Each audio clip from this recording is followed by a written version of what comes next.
안녕하세요. 혹시 밤하늘에서 목성 보신 적 있으세요? 그냥 밝은 점처럼 보이지만 사실 태양계의 거인이잖아요.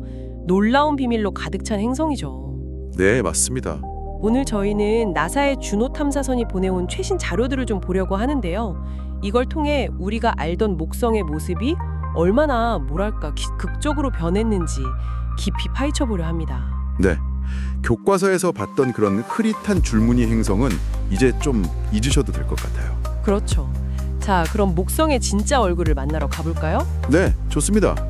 주노 탐사선 덕분에 정말 목성을 완전히 새로운 시각으로 보게 되었어요. 2016년에 목성 궤도에 도착했죠. 네, 벌써 꽤 됐네요. 네. 특히 그 탐사선에 실린 주노캠이라는 카메라가 보내온 이미지. 정말 경이롭습니다. 저도 몇 장 봤는데 정말 예술작품 같더라고요. 맞아요. 무슨 정교하게 만든 예술 작품처럼 보이기도 하는데 이게 바로 목성의 생생한 맨 얼굴이라는 거죠.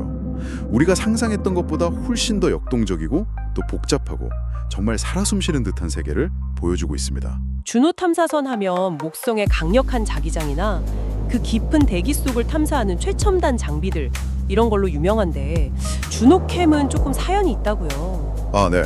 좀 특별하죠. 원래는 과학 연구용이라기보다는 대중 홍보 목적이 더 컸다고 하던데요. 네, 처음엔 그랬습니다.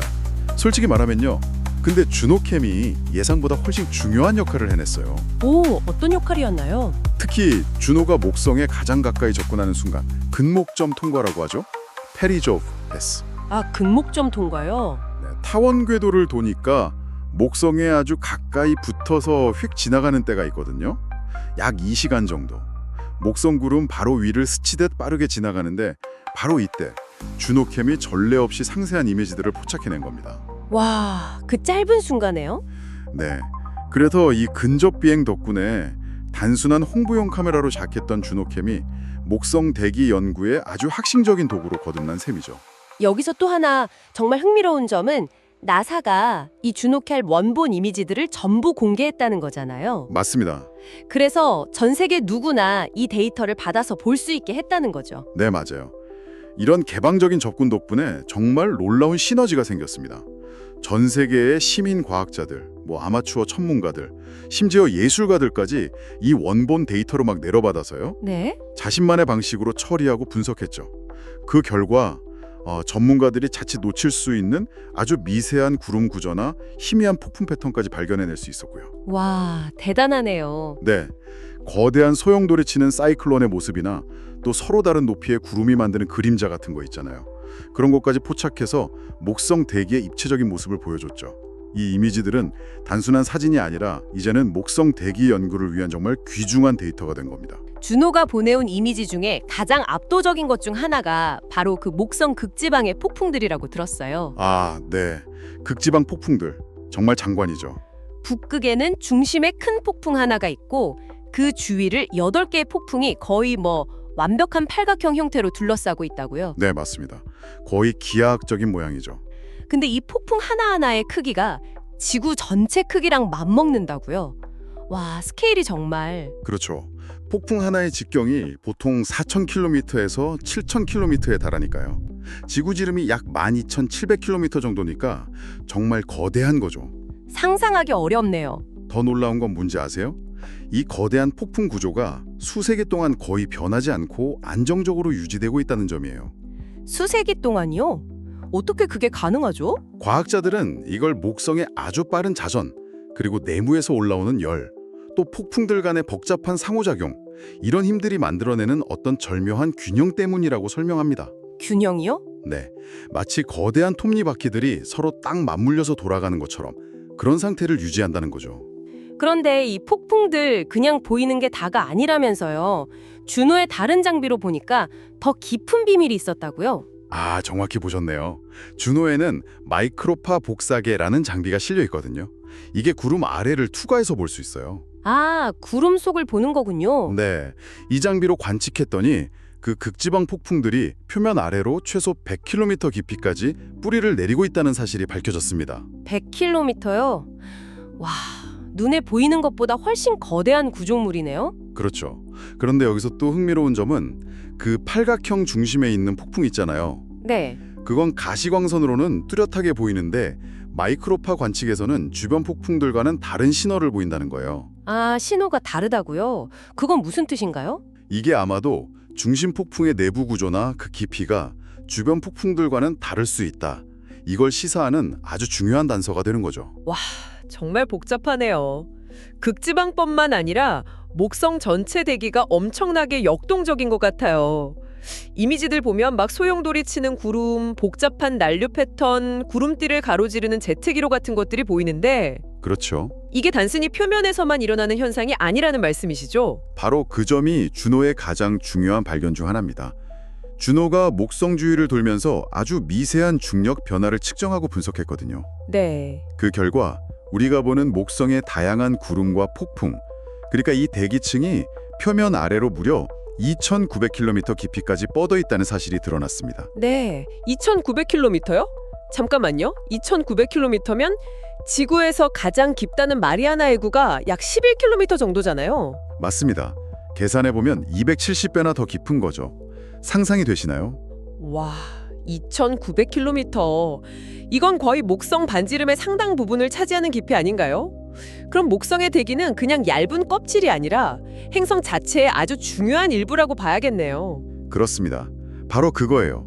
이 발견은 목성 대기에 대한 우리의 이해를 정말 근본적으로 바꿔놓았습니다.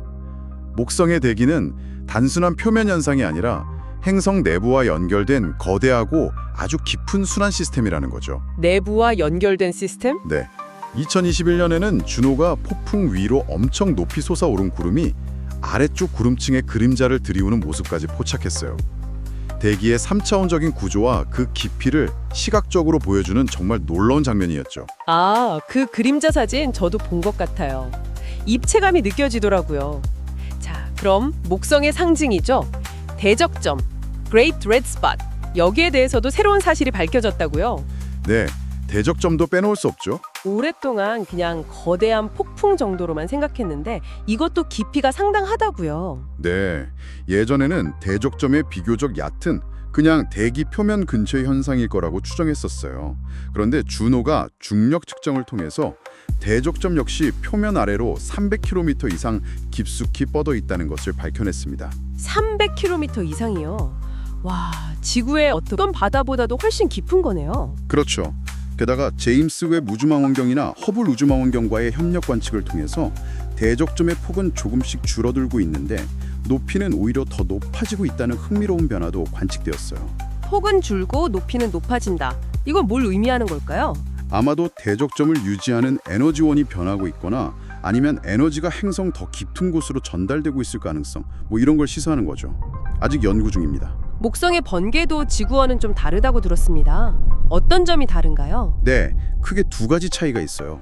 첫째는 지구 번개는 주로 물방울로 이루어진 구름에서 발생하잖아요. 네, 그렇죠. 그런데 목성 번개는 물하고 암모니아가 섞인 구름에서도 발생할 수 있습니다. 이게 좀 특이하죠. 아, 암모니아요? 네.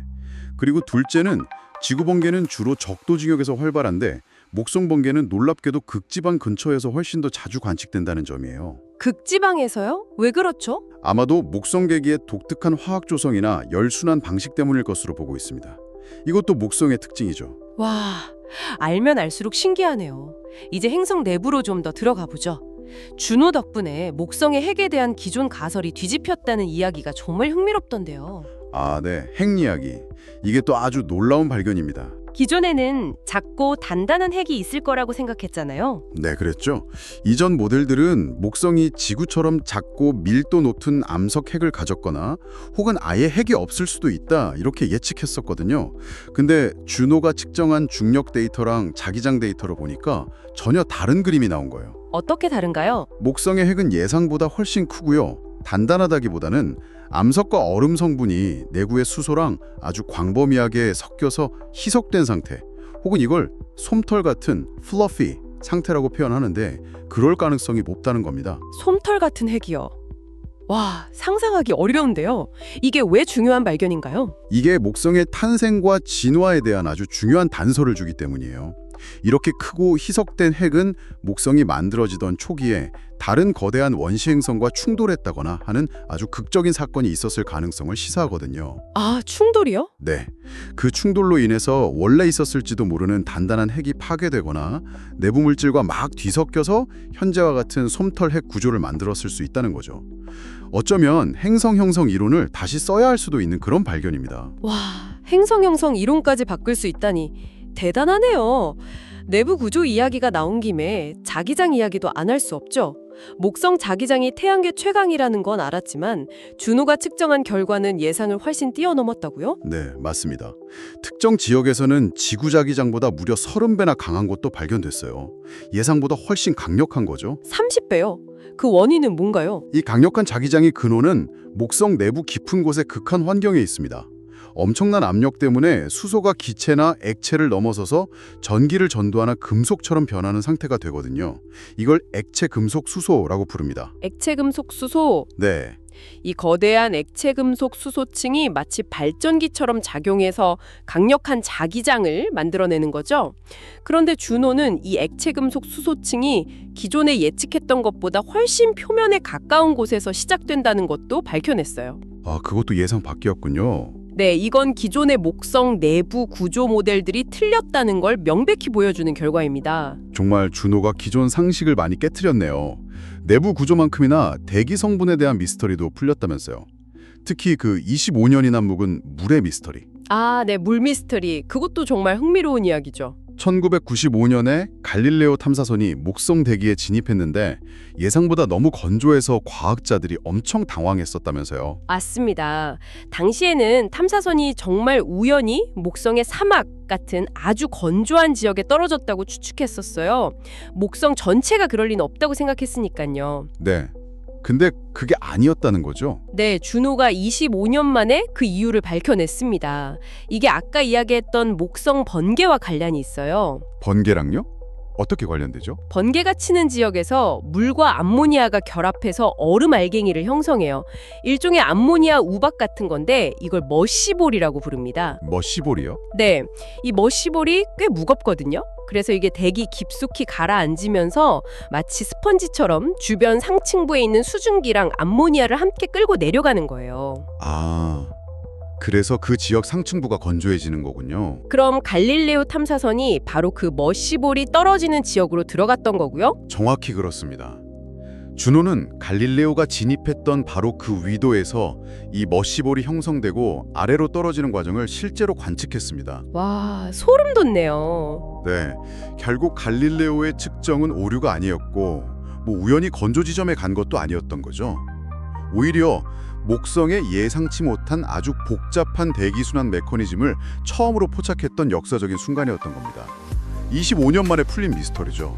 이야, 정말 준호 탐사선 덕분에 목성에 대한 수많은 궁금증이 풀렸네요. 원래 임무 기간을 훌쩍 남겨서 2025년 9월까지 연장될 만큼 혁혁한 공을 세웠는데 이제 정말 임무 종료가 다가오고 있군요. 네, 그렇죠. 마지막에는 목성 대기 속으로 뛰어들어서 장렬하게 산화한다고요? 네, 탐사선 보호 규약에 따라 그렇게 설계되었습니다. 마지막 순간까지 데이터를 보내오면서 임무를 마무리할 예정입니다. 하지만 이게 목성계 탐사의 끝은 아니에요. 오히려 새로운 시작이죠. 새로운 시작이요? 네, 이미 2개의 후속 탐사선이 목성을 향해 가고 있습니다. 하나는 유럽 우주국 ESA의 주스 탐사선인데요. 2031년 도착 예정입니다. 주스요? 네, 주스는 목성 자체보다는 그 얼음 위성들, 특히 가느메데, 칼리스토, 유로파에 집중할 거예요. 이 위성들의 두꺼운 얼음층 아래에 숨겨진 지하 바다를 탐사하고 생명체 존재 가능성을 확인하는 게 목표죠. 특히 가니메데는 태양계 위성 중에서 유일하게 자체 자기장을 가지고 있어서 더욱 흥미롭습니다. 와, 위성 탐사군요. 다른 하나는요? 다른 하나는 나사의 유로파 클리퍼입니다. 2030년 도착 예정이고요. 이름처럼 생명체 존재 가능성이 가장 높은 곳 중 하나로 꼽히는 위성 유로파를 집중 탐사합니다. 유로파 클리퍼. 네, 강력한 레이더로 얼음층 아래 바다 구조를 파악하고 혹시 얼음 균열에서 뿜어져 나올지도 모르는 물기둥, 간헐천 같은 걸 분석해서 생명의 흔적을 찾을 계획입니다. 정말 기대되네요. 네, 이 두 임무는 준호가 밝혀낸 상세한 목성 환경 정보 그리고 제임스 웹이나 허블 같은 다른 망원경들의 관측 데이터를 바탕으로 훨씬 더 정교하고 심층적인 탐사를 수행하게 될 겁니다. 준호가 열어젖힌 문을 통해 더 깊은 우주의 신비로 나아가는 것이죠. 오늘 우리는 준호 탐사선과 함께 목성의 정말 경이로운 신비를 탐험했습니다.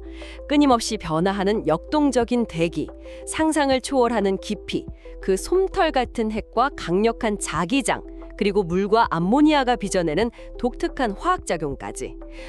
목성은 정말이지 우리가 알던 것과는 전혀 다른 복잡하고 매혹적인 세계였습니다. 이 놀라운 여정에 함께해 주셔서 감사합니다. 마지막으로 이런 질문을 던져보면 어떨까요?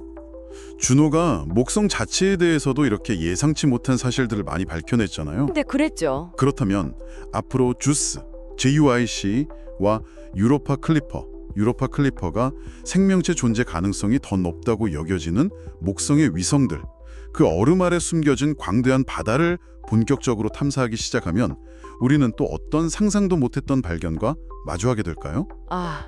정말 궁금하네요. 어쩌면 태양계와 생명에 대한 우리의 이해를 다시 한번 뒤흔들 그런 놀라운 비밀이 우리를 기다리고 있을지도 모릅니다. 계속해서 관심을 가져야 할 이유가 아닐까요? 네, 정말 그렇습니다. 오늘 함께해 주셔서 감사합니다. 그리고 저희 채널 구독과 좋아요는 다음 영상 제작에 정말 큰 힘이 됩니다. 감사합니다.